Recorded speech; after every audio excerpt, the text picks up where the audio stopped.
So, Ferrari had a very strong second day at the pre-season test in Bahrain. Charles Leclerc, driving the new SF26 car, set the fastest time of the entire test so far. His lap of 1:34.273 was more than half a second faster than anyone else. This performance showed that Ferrari does have a lot of speed, but it also happened on a day where their main rivals, Red Bull and Mercedes, had serious problems. Leclerc drove the car for the whole day and completed a total of 94 laps by the late afternoon. He set his fastest time during the morning session using the soft C3 tyres. This time was not only the fastest of the day, but it was also a lot faster than the best time set by Lando Norris of McLaren on the first day of testing. This showed a big improvement in speed for the Italian team. The lap was set in the cooler morning conditions, which are often good for setting fast times. The fact that the time stood for the rest of the day, even as the track conditions changed, does go to show just how fast it was. While Ferrari was setting fast times, other top teams were in their garages with problems. Red Bull had a hydraulic leak on their car, which meant their young driver, Isaac Hadjar, could only do one single lap in the morning. The team worked hard to fix the problem though, and Hadjar was able to get back on track in the afternoon and complete 58 laps, but they lost a fair chunk of valuable testing time. Mercedes had an even worse day. Their new driver, Kimi Antonelli, only managed to do 3 laps before the team found a problem with the power unit and had to do a full engine change. This is a major job, of course, that also takes a lot of time. George Russell was able to take over in the afternoon, but he only managed 27 laps. That meant that for most of the day, Ferrari did not have to compete with their usual rivals at the top of the timesheets. Even without the competition, Ferrari's day was impressive. They completed many laps and showed both speed and reliability. The team seemed to be focused on their own program, running different tests and learning about their new car. While Leclerc did set a very fast time, and the team also spent a lot of time doing longer runs to understand how the car would behave in a race. This is a very good sign for Ferrari, as it shows that they're not just focused on being the fastest over one lap, but are also working on having a strong car for the whole race. A fast car that can last a whole race is what wins championships.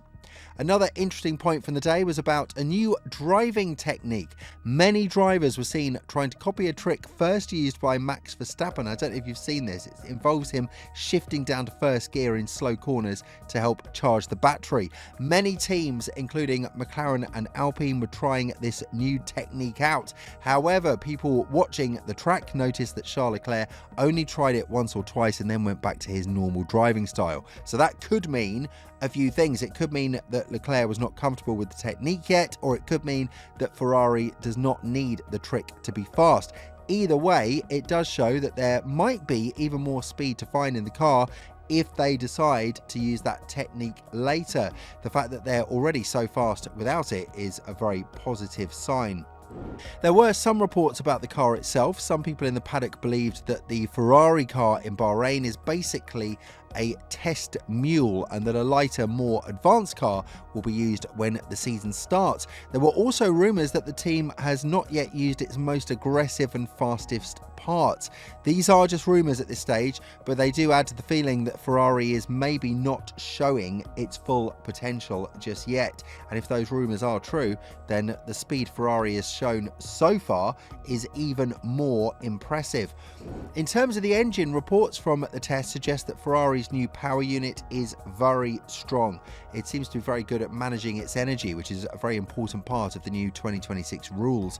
Leclerc was able to use his battery power for almost the entire length of the straights, which is a big advantage. The team was also seen practicing lift and coast. It's a way of saving energy by lifting off the gas pedal early before the corners. This shows that they're still learning how to get the most out of their new engine and that there is more performance to come. A strong and efficient engine is, of course, a key part of being successful in this new era of Formula One.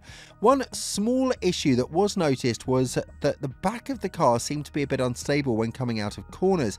This is actually a common problem with new cars in testing, and it's something that can usually be fixed by making changes to the car's setup. It's often seen as a good sign, as it can mean that the car has a lot of performance, but it's just difficult to control at that moment. It is a problem of finding the right balance, not really a problem of the car being slow. The engineers will now have a lot of data to work with to try and solve this issue and make the car even better. The strong performance of the Ferrari engine was not just seen in the main Ferrari team. The Haas team, which also uses a Ferrari engine, also had a very good day. Their driver Oliver Bearman completed over 100 laps and set the third fastest time of the day. This shows that the Ferrari power unit is not just fast but also reliable. The Cadillac team, another using Ferrari engines, also had a very productive day, although they did cause a couple of red flags. One was for a minor stoppage on track, and another was when a wing mirror fell off the car. These are the kinds of small problems that teams do expect to have during testing. There is also a bigger story happening in the background about the engines at the moment. There is a debate about a loophole that Mercedes may have found in the engine rules. This has led to a situation where Ferrari, Red Bull, Honda and Audi, all on one side, are asking for a rule change, while Mercedes is on the other side. If the rule is changed, it could mean that Mercedes-powered teams lose some of their power, and that would make the Ferrari engine look even stronger in comparison. This at the moment is a political battle that will be very important for the championship, and it is another reason, let's be honest, for Ferrari to feel very optimistic right now. Overall, it was a very positive day for them. They were the fastest team on the track. They completed a lot of laps and their car looked very reliable. While their main rivals had a bit of a bad day, Ferrari took full advantage and gathered a lot of important data. The team looks to be in a very strong position now heading into the final day of testing. The big question that everyone is asking is, how much more speed does Ferrari have in reserve?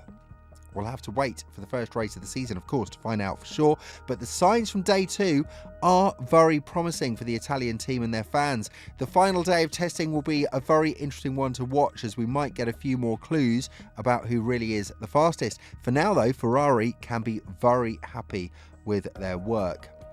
The team has a lot of data to analyse, and they'll be working hard to make the car even better for the final day of testing and, of course, the first race of the season. The Tifosi have every reason to be excited. The car is fast, reliable, and seems to have a ton of potential. The team is also working very well together, and they're not being distracted by what other teams are doing. They're focused on their own programme, and that's a very good sign for the season ahead. The red cars are looking like a real threat for the 2026 championship. The combination of a fast car, a strong engine and a focused team is a very powerful one. Ferrari have not won a championship in a long time, but this could be the year that they finally get back to the top. The team and the fans are hoping that this is the start of a new era of success for the most famous name in Formula One. The pressure will be on, but Ferrari does seem ready to meet the challenge. What do you think? Day 2 of testing in Bahrain, and Ferrari looking seriously strong at the moment, but is that going to translate to championship success? Let us know what you think in the comments below. We'll see you very soon.